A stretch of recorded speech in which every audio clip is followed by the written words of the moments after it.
Olá, tudo bem? Eu sou a Roberta, psicóloga na equipe Saúde Emocional.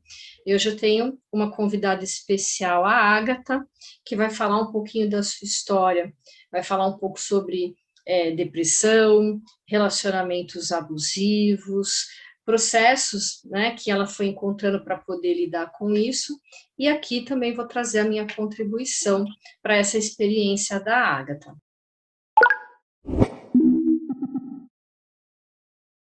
Agatha, seja muito bem-vinda. Antes da gente começar, eu quero deixar claro para quem nos assiste que aqui na equipe nós fazemos convites, né, para que os participantes possam trazer as suas histórias e nós aqui do outro lado a nossa contribuição. Então a Agatha autorizou essa nossa conversa e ela está aqui voluntariamente para falar da sua história. Quem sabe o nosso bate-papo aqui também ajude você que está aí em casa, você mulher que também está vivendo todos esses processos, quem sabe ajude aí você também a lidar com o seu cotidiano, que a gente sabe que é bastante difícil, né? Tudo bom, Agatha? Como é que você está? Ai, tudo bem, eu tô bem. Essa semana tá um pouco melhor ultimamente, a gente vai levando, né? Uhum, No geral, me uhum, sinto melhor. que bom. Agatha, conta para quem está nos assistindo um pouquinho da sua história, aquilo que você acha que seja importante, né? Para quem está lá em casa também, saber. A gente sabe que muitas mulheres passam pelo mesmo processo que você está passando, né? Então, o que você gostaria de compartilhar e contribuir com elas? Eu cresci igual boa parte da população brasileira, sem pai, né? Eu fui criada pela minha avó e pela minha mãe. Como eu cresci sem essa figura paterna, eu sempre me imaginei sem marido, sempre imaginei só eu e meus filhos.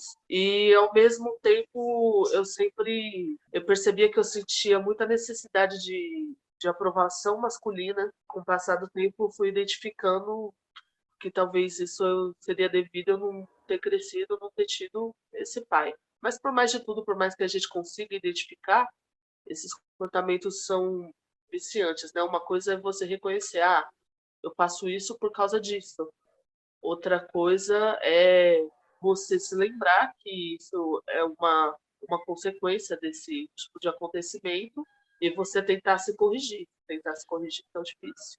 Agora, isso é bem importante o que você colocou, né, Agatha, porque muitas mulheres e pessoas de modo geral não fazem essa reflexão que você fez, de Sim, tentar olhar para o próprio comportamento e tentar entender por que você está repetindo determinadas coisas, né? sim, com certeza. Então, foi nessa que eu sempre tive problemas de autoestima, sempre tive problemas, especialmente em relação ao meu peso, de eu ser um pouco mais gordinha que as minhas amigas, que as minhas primas, que as outras meninas da minha idade. E então eu nunca me considerei atraente, e por buscar essa atenção masculina, a primeira pessoa que demonstrou interesse em mim de volta, o que eu nunca imaginava que iria acontecer, de verdade, eu retribuí de toda forma possível. Me entreguei totalmente. Aí a gente teve um relacionamento.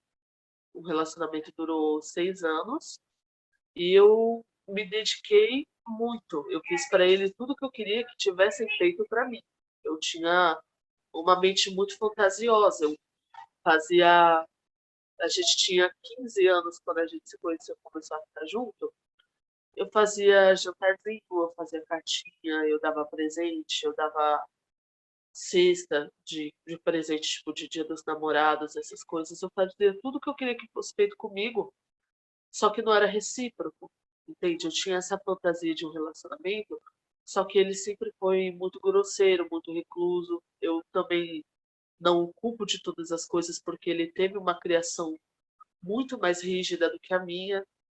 Só que aos poucos esse meu comportamento foi cessando pelo cansaço de ver que não tinha reciprocidade e também pelo reconhecimento de ser um relacionamento abusivo, que tinha todos os traços de um relacionamento abusivo, inclusive já chegou a ter agressões físicas e, sabe, na hora que acontece, a gente não quer falar para ninguém. É incrível, porque eu sou uma mulher que acredita muito no direito das mulheres, no feminismo e tal. E a gente se sente pior do que a dor física, é a dor da humilhação, da gente sentir que de ter vergonha de falar para alguém ou denunciar e vir a polícia aqui, os seus vizinhos olhando, porque o olhar que as pessoas vão olhar para você depois de você ter aceitado ficar num relacionamento assim, de você ser não, não só uma vítima para alguns, mas para outros é o clássico, entre aspas, mulher de malandro, tipo, tava com ele porque quis, apanhou porque queria, fora os outros julgamentos. Então, e essa dependência emocional que eu tinha, sempre, por mais que eu tivesse consciência do quão errado era, sempre me fez relevar esse tipo de coisa, sempre me fez dizer que não, que ia mudar, que a gente ia trabalhar isso, só que a gente percebe que ninguém muda por você, né? A pessoa só muda se ela quiser e a gente tem que sair desse tipo de relacionamento. Eu fiquei 6 anos junto com ele, 5 desses 6 anos foi depois que eu tive meu filho, que fez as coisas piorarem bastante, porque eu tive ele muito jovem, com 16 anos. Uhum. Eu perdi toda a liberdade que eu tinha praticamente por ter um filho. A minha autoestima piorou bastante pelo meu corpo ter mudado muito. Antes, quando eu achava que eu era um pouco mais gordinha, hoje eu olho para trás, eu olho as minhas fotos e eu percebo que eu nunca fui gorda. Hoje, com 115 quilos, eu tô gorda, eu tô em, em obesidade segundo grau, porque eu engordei cerca de 40 quilos desde o nascimento do meu filho para cá. Não só pela mudança do meu corpo na gravidez, no parto, mas também pelas consequências da depressão que se agravou depois de eu ter meu filho. E, que nem eu falei para você, eu cheguei em um momento da minha vida que eu não conseguia levantar para limpar a casa, não conseguia levantar para cozinhar, e as pessoas olham de fora, eu acho que é preguiça, mas não é, porque você se sente culpado especialmente por você não conseguir, especialmente quando você tem um filho que depende de você. Ele merecia coisas melhores, ele merecia estar numa casa limpa, ter comidinha pronta. Felizmente eu tive muita ajuda da minha mãe e da minha família toda, mas aí eu fiquei o ano de 2020, por exemplo, eu comia pizza toda semana comia pizza, pizza, pizza. Eu já cheguei a comer uma pizza inteira sozinha, ou outros tipos de lanche, ou qualquer alimento que fosse mais rápido, né, que eu já pegava pronto, e Uhum. também pela satisfação do paladar, que é uma coisa que te alivia psicologicamente. Você comer dá a sensação de que você se sente melhor. E ao Uhum. mesmo tempo você se sente mal por estar comendo e estar se fazendo pior. É uma roda, um ciclo vicioso. Parece uma piadinha sádica até. Você se sentir melhor quando come e ao mesmo tempo se sentir mal por estar comendo. Uhum. Uhum. Agora você colocou uma coisa importante, Agatha, que você é uma pessoa muito consciente de si, né? E você gosta de refletir sobre o seu processo. E isso para as pessoas que nos assistem é algo muito importante porque as pessoas têm medo de entrar em contato com os seus próprios conteúdos, né? Você não, você tem uma boa consciência do que se passa na sua vida. E você disse, olha, por uma questão de autoestima lá atrás, né, quando muito jovem, por eu não me sentir bem, não me sentir bonita, não me sentir feliz, não me sentir boa o suficiente, eu vivi como consequência um relacionamento atropelado, talvez não tenha pensado muito, aceitei a primeira pessoa que declaradamente quis estar comigo, mas eu não avaliei o meu lado, se era o que eu queria, e disso decorreram uma série de coisas, né, que me impactam até hoje. É o que eu ouço do que você me conta.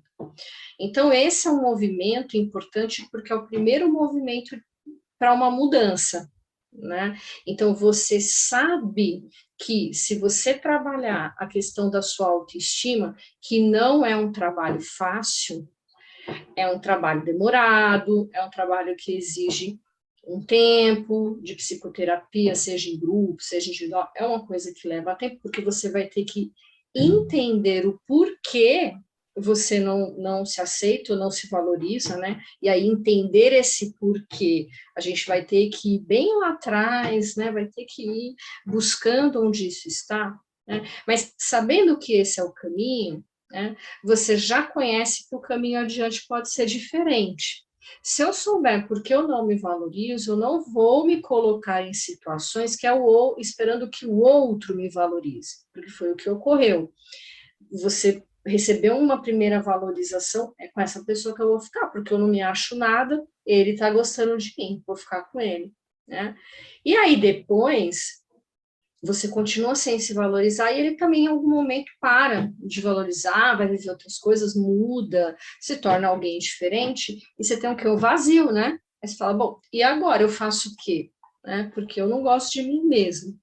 E quem gostava de mim parece que não gosta mais, ou talvez nunca gostou, não sei, mas ele dá sinais que não se interessa mais, é agressivo, é violento, é abusivo, né? E agora fica um buraco. Mas você tem consciência disso. Esse é um primeiro degrau. Muitas mulheres que estão nos assistindo não têm consciência disso, elas estão culpando o outro, né? Ele é abusivo, ele é ruim, ele, sei o quê, ou ela, às vezes é um relacionamento homoafetivo, né? Então, esta outra pessoa, né, é péssima, é ruim, é isso, é aquilo, aquilo outro, tá me fazendo mal, ele tem que gostar de mim, tem que ficar comigo, tá jogando para fora. E você não tá fazendo isso. Você não tá fazendo isso. Você olha para você e fala, olha, eu percebo o movimento que eu fiz, né? E isso é extremamente importante, extremamente importante. Agora, uma pergunta com relação ao processo do relacionamento abusivo, quando foi que você teve uma consciência mais clara? Só quando chegou na violência física ou foi antes? Então, na verdade, no fundo, eu sempre tinha consciência, só que era uma coisa difícil para eu admitir para mim mesma e para qualquer um, porque era nítido para as pessoas, desde o começo, a maneira que ele era comigo. Porque relacionamento você não começa assim, né? É gradualmente que vai chegando, pelo menos nos abusos físicos. Só que ele sempre foi alguém muito grosseiro, ele sempre foi muito quieto e muito. Realmente a palavra é ser grosseiro. Ele era grosso, ele era seco, ele era frio, ele quase não demonstrava sentimento nenhum. Só que é aquela coisa de que eu criei uma fantasia na minha cabeça que eu gostava da minha ideia sobre ele, não dele em si. Eu tinha expectativas nele que ele não podia suprir. Eu fazia, eu fazia um jantar, eu várias vezes eu esperava receber alguma coisa, não pela coisa em si, eu esperava que ele demonstrasse de alguma forma, de qualquer forma que fosse, como ele gosta de mim também.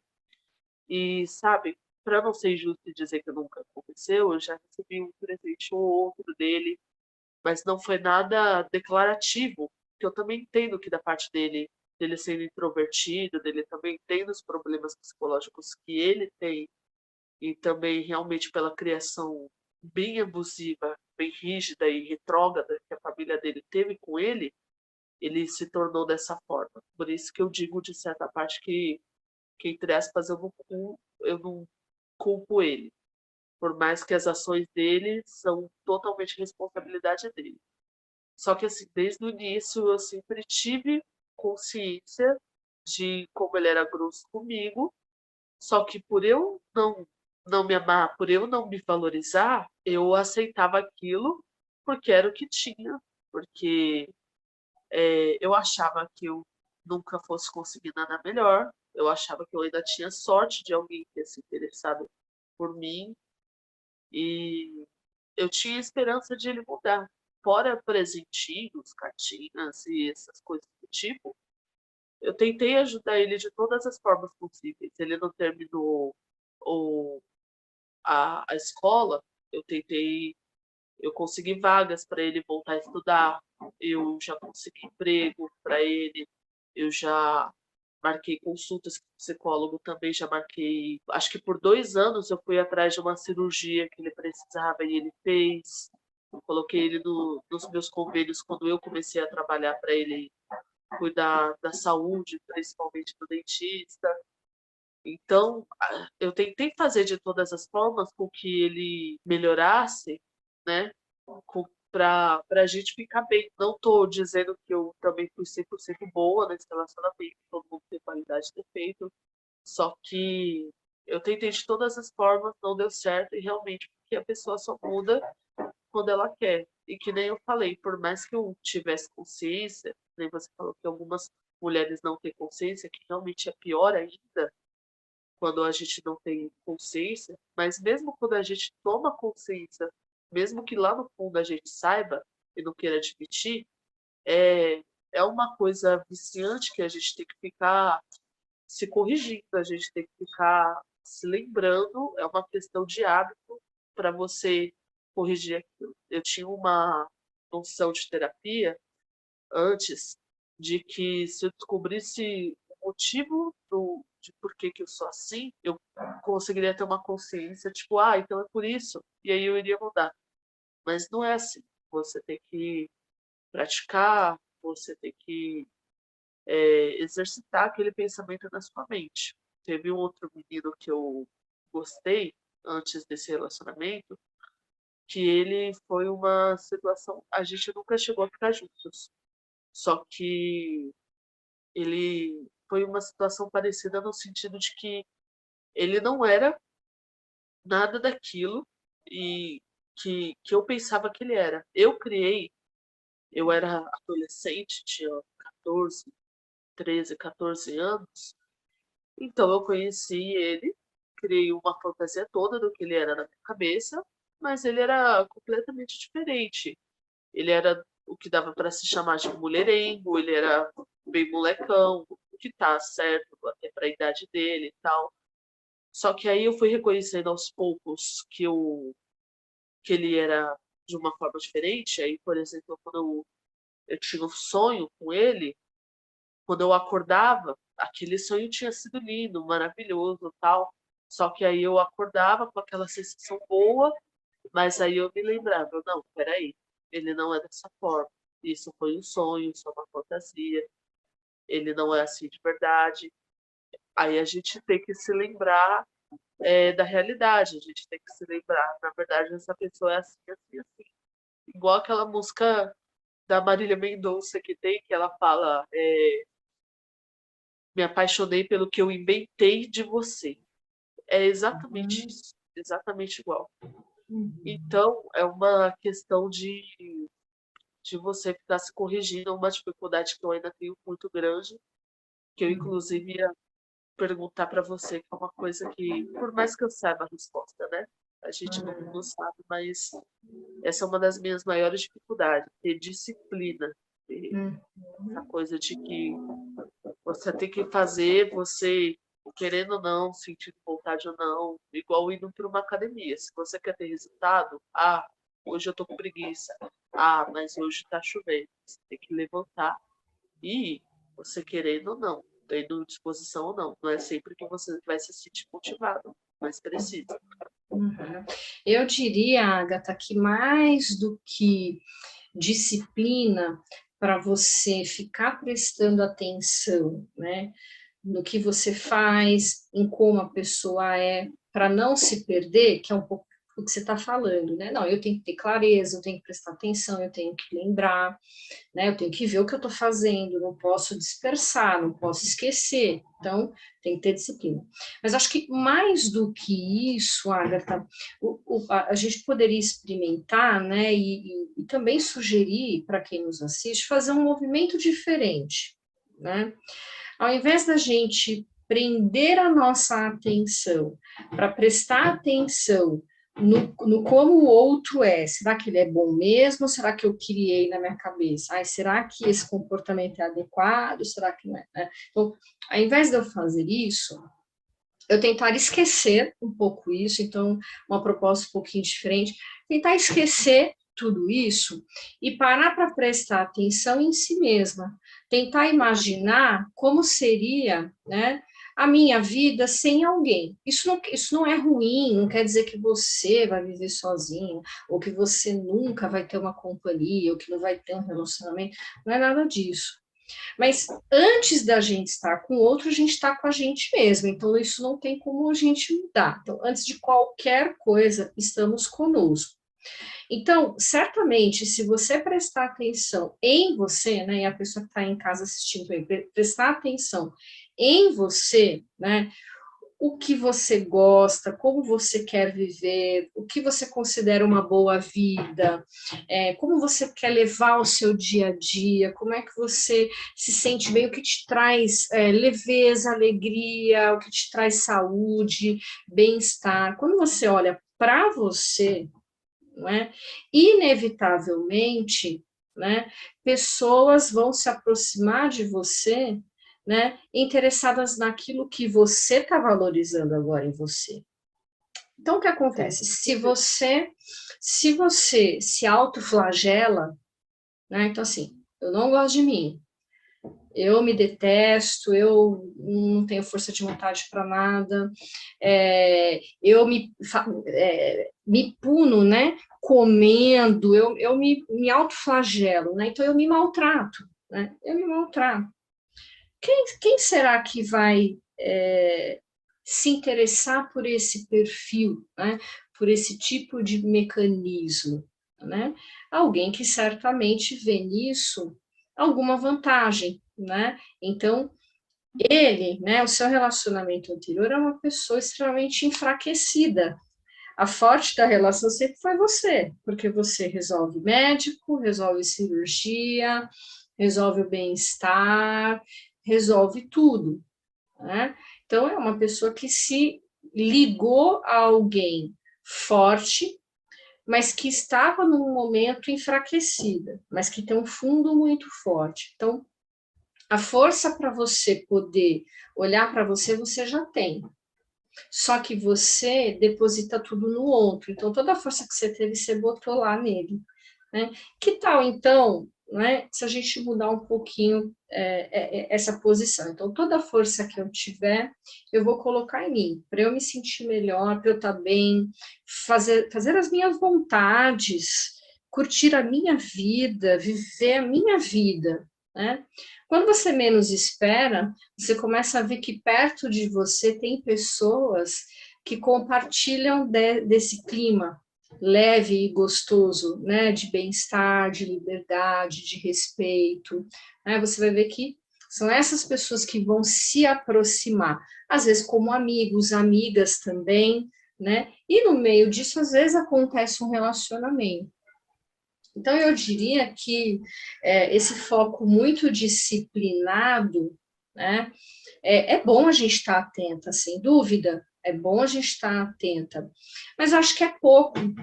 Eu acho que, para além disso, você precisa colocar a sua energia em você, né, e construir uma Ágata, né, uma Ágata que consiga alguém perguntar quem é a Ágata. Você descrever uma Ágata que você gosta. Você fala, eu sou assim, né? Gosto do meu jeito, gosto do meu estilo, gosto das coisas que eu faço, né? Tenho posicionamento, tenho opinião, né?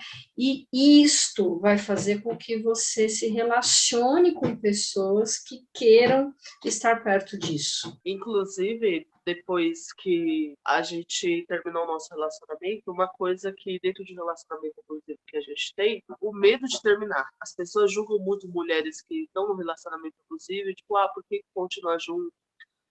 Por que não chama a polícia e tal? Cada caso é um caso. Tem mulheres que têm consciência e não gostam daquilo, só que tem dependência financeira, que sofrem ameaças de terminar e ficam por perto por medo.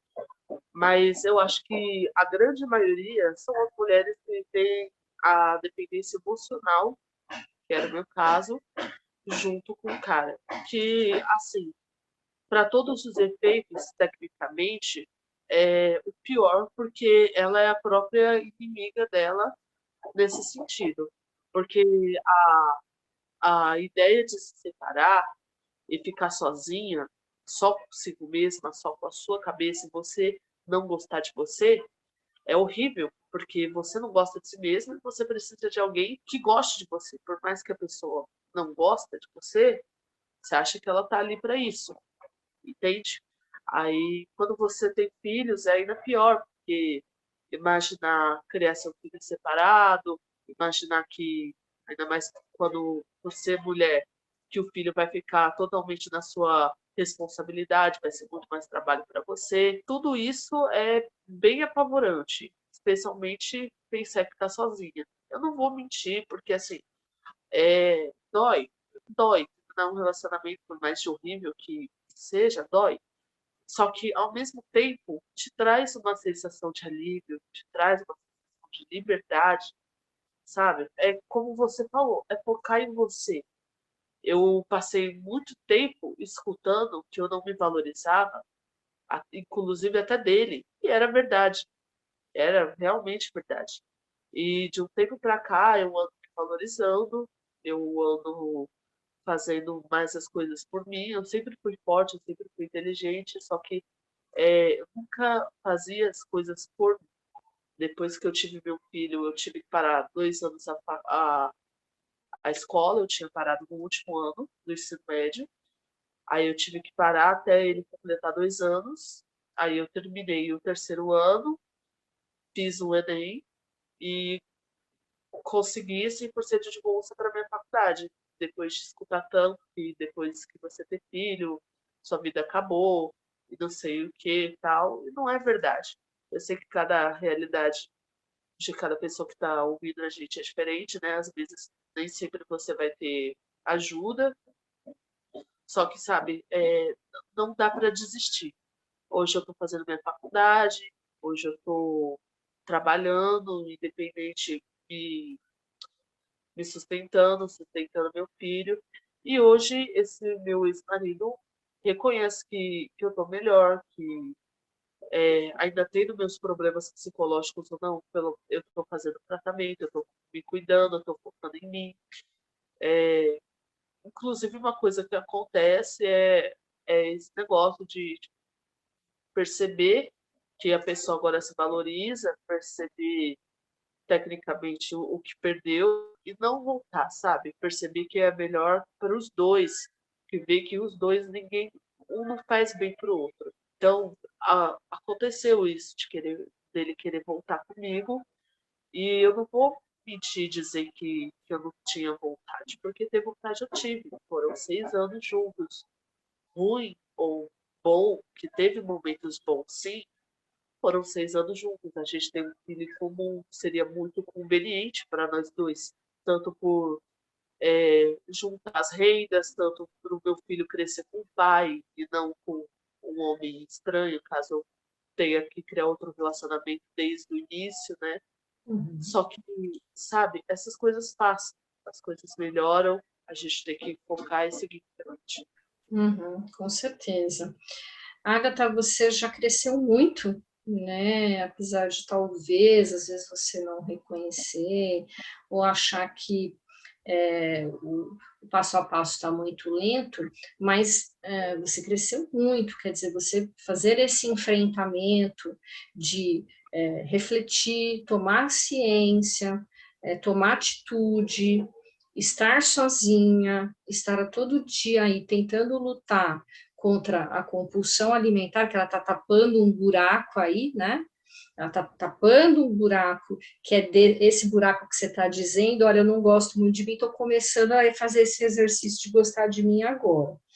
E seria muito bom ter alguém tapando esse buraco, eu não tenho, então você vai na comida. Então, você está diariamente lutando, está estudando, fazendo faculdade, vai ser graduada, cuidando do filho, trabalhando, lutando com a compulsão alimentar. Então, não dá para jogar tudo para o alto no meio do caminho. Então, você já pegou o caminho, está na psicoterapia, e eu acho que a tua história, todos esses detalhes que você trouxe, né, eles vão ajudar muitas mulheres, que às vezes estão lá na fase inicial, perdida ainda, tentando reconhecer se aquilo é, nossa, será que eu gosto de mim? Será que eu, por acaso, estou vivendo uma dependência emocional? Que ela ainda está tateando, né?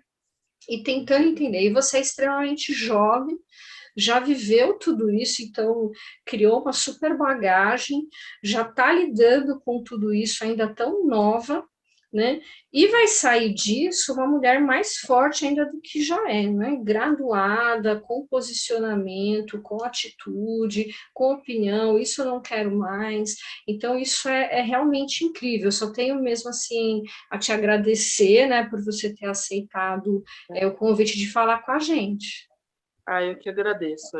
É muito bom também, por mais de tudo, poder compartilhar essa experiência, que nem como você falou, que muitas mulheres às vezes não têm consciência ou até têm uma consciência, só que elas não querem admitir para si mesmas, elas não Uhum. querem aceitar essa realidade, porque é duro você admitir que você está num relacionamento desse jeito, que você está se sujeitando às coisas pelo que você está passando, Uhum. mas é importante alguma hora você ter a consciência, você admitir, você fazer o melhor para você. Relacionamento, inclusive, não é só você apanhar, também são abusos psicológicos, também é falta de respeito com coisas assim que não é sobre deixar uma toalha em cima da cama ou coisas do tipo, Ah, são que realmente não dá para aceitar, que te fazem mal, que seu parceiro, sua parceira sabe como aquilo te prejudica e eles continuam fazendo. Então é cada uma olhar pro que pro que realmente se vale a pena, como a minha psicóloga também uma vez me falou, fazer uma lista dos prós e contras de você estar com aquela pessoa e pensar no que é melhor para você. Isso é muito importante. uhum. Agatha, muito, muito obrigada.